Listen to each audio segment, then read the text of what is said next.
Hello दोस्तों, आपका स्वागत है हमारे YouTube चैनल पर। दोस्तों, इस साल देश की आज़ादी को 75 वर्ष पूरे हो रहे हैं। इस अवसर पर पूरे हिंदुस्तान में आज़ादी का अमृत महोत्सव मनाया जा रहा है। प्रधानमंत्री नरेंद्र मोदी की अपील के तहत हर घर तिरंगा अभियान चलाया जा रहा है।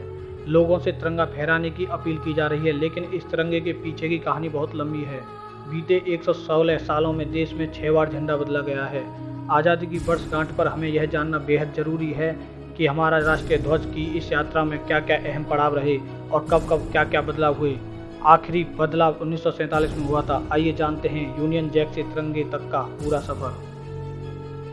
1906 में मिला पहला राष्ट्रीय ध्वज।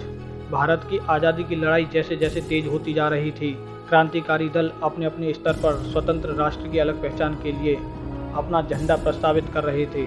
देश में पहला झंडा 1906 में सामने आया। 7 अगस्त 1906 को पारसी बागान चौक कलकत्ता, जो कि अब ग्रीन पार्क कोलकाता में के नाम से जाना जाता है, इस जगह पहला झंडा फहराया गया था। इस झंडे में 3 रंग की पट्टियां थीं। इनमें सबसे ऊपर हरे रंग, मध्य में पीले रंग और नीचे लाल रंग की पट्टियां थीं। इसमें ऊपर की पट्टी में 8 कमल के फूल थे जिनका रंग सफ़ेद था। बीच की पीली पट्टी में नीले रंग से वंदे मातरम लिखा हुआ था। इसके अलावा सबसे नीचे वाली लाल रंग की पट्टी में सफ़ेद रंग से चांद और सूरज भी बने थे। अगले ही साल बदला गया झंडा। पहले ध्वज को मिले हुए 1 साल ही हुआ होगा कि देश को दूसरा झंडा मिल गया। पहले झंडे में कुछ बदलाव करके मैडम भीकाजी कामा ने और उनके कुछ क्रांतिकारी साथियों ने, जिन्हें निर्वासित कर दिया गया था, उन्होंने मिलकर पेरिस में भारत का नया झंडा फहराया था। यह झंडा भी देखने में काफ़ी हद तक पहले जैसा ही था। इसमें केसरिया, पीला और हरे रंग की पट्टियाँ थी। बीच में वंदे मातरम लिखा था। वहीं इसमें चांद और सूरज के साथ 8 सितारे बने थे। 1917 में एनी बेसेंट और तिलक ने फहराया नया झंडा। इसके बाद 1917 में एक और नया झंडा सामने आया। डॉक्टर एनी बेसेंट और लोकमान्य तिलक ने एक नया झंडा फहराया। इस नए झंडे में 5 लाल और 4 हरे रंग की पट्टियां थीं। झंडे के अंत की ओर काले रंग में त्रिकोणनुमा आकृति बनी थी। बाएं तरफ एक कोने में यूनियन जैक भी था, जबकि एक चांद तारे के साथ इसमें सप्तऋषि को दर्शाते 7 तारे भी थे। 1921 में चौथी बार बदला देश का झंडा।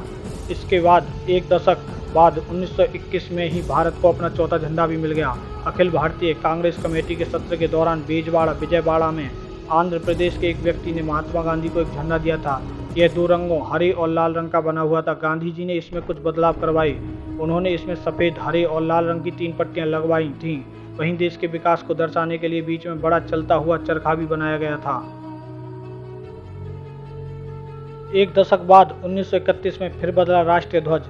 भारत का झंडा 1931 में एक बार फिर से बदला गया। इस झंडे को इंडियन नेशनल कांग्रेस ने आधिकारिक तौर पर अपनाया था। इस झंडे में सबसे ऊपर केसरिया रंग, बीच में सफ़ेद रंग और अंतिम में हरे रंग की पट्टी बनाई गई। इसमें छोटे आकार का पूरा चरखा, बीच की सफ़ेद पट्टी रखी गई थी। सफ़ेद पट्टी में चरखा राष्ट्र की प्रगति का प्रतीक है। आखिरकार 1947 में देश को मिला तिरंगा। तमाम प्रयासों के बाद जब 1947 में आखिरकार देश आज़ाद हुआ तो देश को तिरंगा झंडा मिला। 1931 में बने झंडे को ही एक बदलाव के साथ 22 जुलाई 1947 में संविधान सभा की बैठक में भारत का राष्ट्रीय ध्वज स्वीकार किया गया। इस ध्वज में चरखे की जगह सम्राट अशोक के धर्म चक्र को गहरे नीले रंग में दिखाया गया है।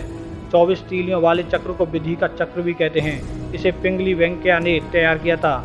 इसमें ऊपर केसरिया, बीच में सफ़ेद और नीचे हरे रंग की पट्टी है। तीनों समानुपात में हैं। इसकी लंबाई चौड़ाई 2/3 है। तो दोस्तों, ये थी कहानी तिरंगे के सफ़र की। अगर वीडियो अच्छी लगे तो लाइक करें, दोस्तों के साथ शेयर करें और चैनल को सब्सक्राइब भी कर दें।